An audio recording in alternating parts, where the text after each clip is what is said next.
Golden Boy, Real Guide to Treasures. Ang ating episode ngayon mga katiyats ay tungkol sa mga dead old tree, itong mga matatandang punong kahoy na namamatay or patay na. Bakit nga ba palaging dead old tree ang mga treasure markers na mayroong laman? Atin yan i-explain in a little while, pero sa mga bago pa lamang nakabisita sa channel, subscribe nyo muna ang channel na ito para palagi kayong updated, at sa aking avid followers, ako'y mag-shoutout. Magandang buhay mga katiyats. Bago tayo magpatuloy, mag-shoutout muna tayo kina Daisy Cotar, Virgilio Jose, LGB Misor, Hyacinth Ocfimia, Rogelio Cortez. Shoutout din kay Montalban, Nika Morales, Robert Cabonilas, Diego Gabrenes. Also shout out kina Jelly Lopez, Tating Nali Mansalay, Jiswenjid Salinda, Pips Gilmar, Ariel Consensino, Pango Sylvester, Michael Amit, Elvin Famaran, Bubu Mix Vlog, and Rex Alipo. At sa mga hindi nabanggit na pangalan, shout out sa lahat. Tayo na ngayon magpatuloy sa ating episode. Ang mga Hapon na nagbaon noong World War II ng mga treasures under the old tree ay hindi namimili yan ng mga klaseng kahoy na gawin nilang treasure marker. Pero dapat kailangan ay matured tree ang kanilang paglalagyan nito. Kasi kung hindi matured na kahoy, hindi old tree, ay baka mamatay lamang ito at sa pagbalik nila ay wala na ang punong kahoy na yon. Kaya estimated sa panahon ito ang mga kahoy na marker for treasures ay nasa edad na 100 or nasa 150 years old or sobra pa dyan. Okay. At merong katanungan na bakit karamihan ng marker na kahoy sa treasure ay mga patay na ito.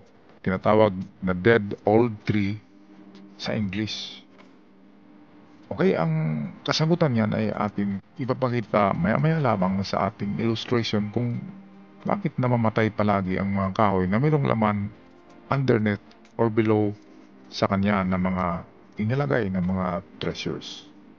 Okay, so hang on for that, guys.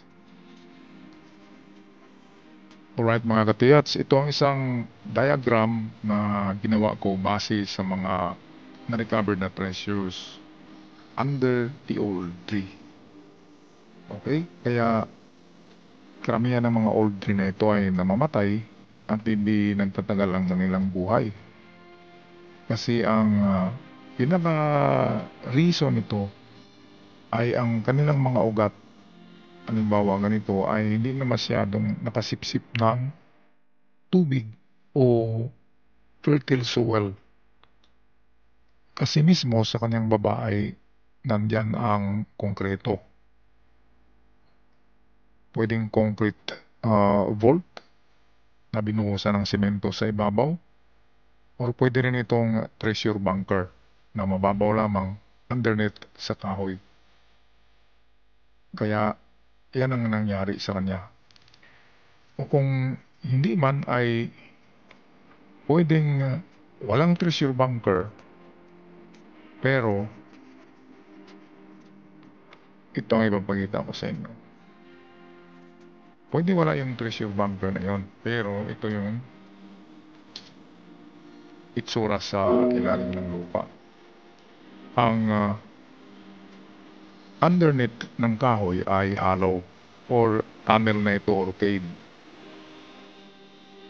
At dito itinago. Kahit walang bunker, pwedeng dito lang nilagay nila or ibinaon. Kaya ang mga ugat ng punong kahoy na ito ay nakaganyan lang yan. Wala na siyang masipsip na tubig, nakahanger na lang ang kanyang mga ugat. Ang iba niya na nakasipsip pa rin ng kunting bitamina sa topsoil, pero yung mga malalaking ugat niya ay nakahanger na. Kaya ang nangyari ay namamatay ang kahoy. Instead na aabot pa yan sa 1,000 years old, ay umabot lang siya sa 200 to like that, 100 to 200 year old. Kasi nung kapanahonan ng Hapon, siguro ang kahoy na ito ay nasa 10 taon na or 20 years old or 50, basta ang pinagbaon na ng mga Hapon na marker na kahoy ay yung hindi na namamatay, sa pagtingin nila malalaki na at pwedeng marker talaga ng treasures. Okay, so balikan natin ang ating ito ang typical na disenyo ng treasure tunnel underneath sa kahoy na namamatay siya kasi merong binuhos na semento at ang mga ugat ng kahoy ay hindi na nakasipsip pa ng vitamina kasi nandito na yung bunker. Okay, at ang mga bunker nito ay situated top of the hill. Nasa itaas ito ng bundok. Merong ganito doon sa lugar ng lola ko sa isla. Nang ibabaw ng bundok ay merong old tree na hindi ganong malaki.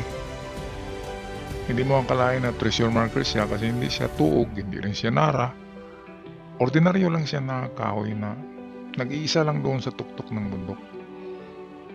At sa gilid nun, kaya pala hindi yun lumaki, sa gilid niya lang ay nandun ang itong semento or konkrito na halos nakapatong lang ang punong kahoy na yun, kaya hindi lumaki, parang bansot lang siya. Okay, kaya totoo talaga mga katiyats na mas malaki ang tsansa na makakita tayo ng treasure under sa dead old tree, sa patay na kahoy. Kasi ang baba niyan ay nandito na yung diagram. Okay, at yan ay merong entrance ito. Ang entrance niyan, kung tingnan natin ay ito mga katiyats, maliit lang tong entrance dito. Kasi nilagyan yan ng maraming big boulders. At kung matanggal natin ang big boulders na yan, tatambad sa atin itong maliit na cave. Ayan. At meron silang nilagay dito na parang butas na para doon tayo pupunta. Parang atabay, okay? At pagpunta natin doon ay may makita tayong maliit na concrete box. Okay, ito yung decoy na giveaway. Okay, mga alahas lang yan, mga coins. Yan ay decoy lamang, kaya pag nakuha natin ito ay uuwi na tayo kasi hindi natin alam itong dito. Ito na portion guys ay dead end na ito. Itong kinulayan ko ng pula. Pagtingin natin dyan ay wala na, dead end na, kaya hindi na natin yan hukayin pa. Kasi dito na tayo pumunta, na decoy na tayo. Pero okay lang na decoy yan kasi mayroon namang halaga na nakuha dyan sa decoy na concrete box na yan. Akalain mo ay milyon pa rin ang halaga niyan. Okay, pero yan ay pain lamang. Ganyan talaga ang mga pond para hindi tayo pupunta doon sa malaki. At kung binutas lang natin itong dead end, kaya ang dead end ng mga kuweba ay isa yan na atin butasin ang mga dead end.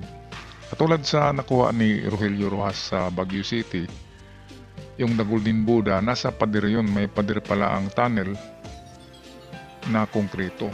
Kaya ang ginawa nila ay pinasabog nila ng dinamita.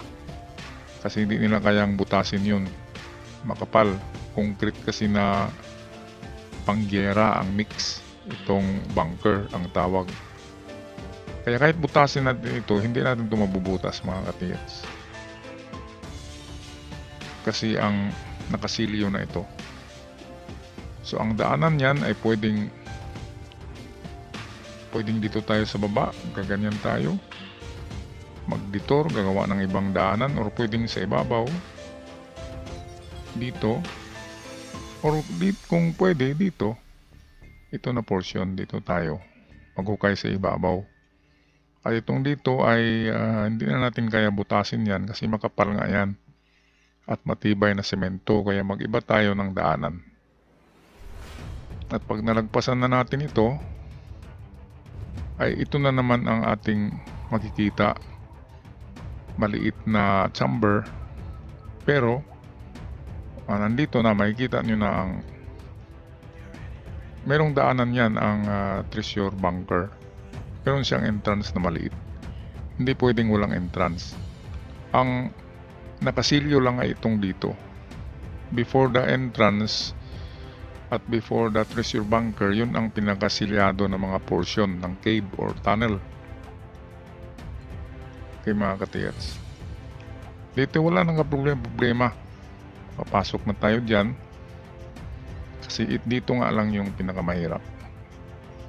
Sa entrada, nakasilyo siya. Okay, at bakit naman na ayaw tayong dadaan dito mga katiyats?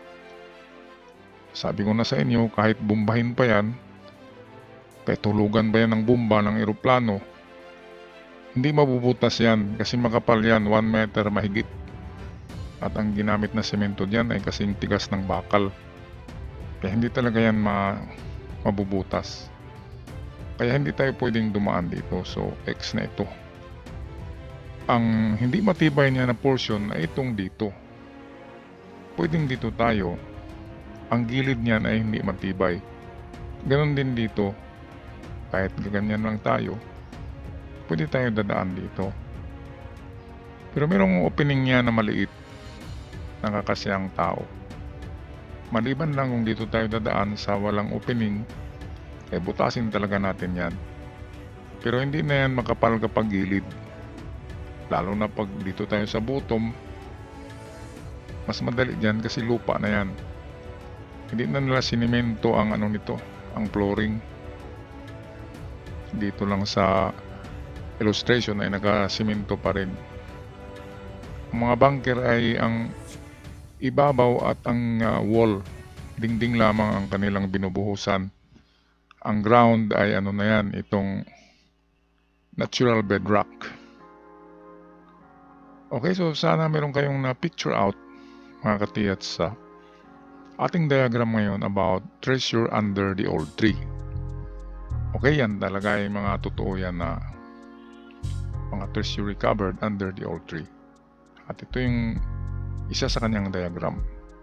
Okay, ako'y magpaalam na. Maraming salamat mga katiyats sa inyong panunood at pag-subscribe sa ating channel. Ingat kayong lahat dyan. And I'll see you on my next video. Paalam!